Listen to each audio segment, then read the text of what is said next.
For the next stage of this Kelpie drawing, I've used the General's charcoal white pencil.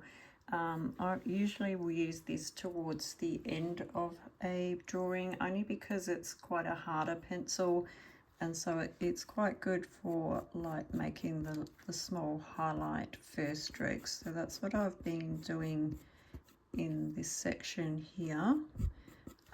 And then I'll also come back with the black, which I've tried to sharpen once again, and then add in some of the darker shadows in between. So that's starting to create a layering of the fur with the dark underneath and the lighter sections on top. So that's how I will do that section of fur, so it looks a little bit along those lines, and I'll keep working in that way just to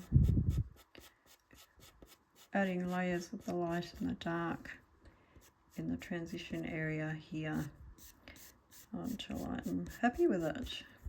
So that still takes a lot of layers. I might add a few of the dark sections back in here.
There's also no specific logic to where I'm working on at any one time.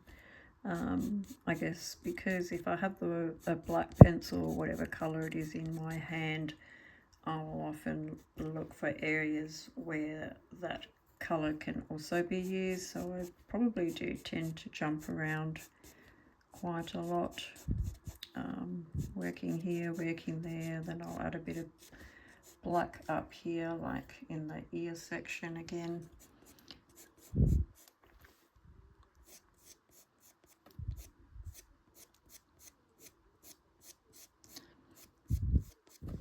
So each layer becomes a little bit more detailed, so that's when you also need to make sure your pencil strokes become quite fine so that they show the texture more like fur of the fine hairs, and that's when your pencil will need to be sharp as well, otherwise you won't get that detail. Still got the black, so I'll come back up here on the ear and add a few more shading in there. Also will pull it down randomly into this lighter coloured fur, because that will also break it up into a fur-like effect. So you can come down the other way, working from the dark and then just flicking into the lighter sections.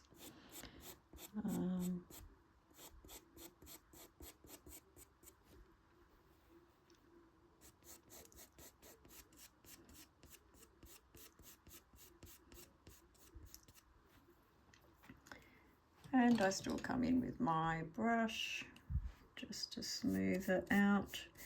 Also gets rid of all the little bits of pastel pencil dust that tends to sit on top but you can see that some of the individual fur lines are starting to stay in place now.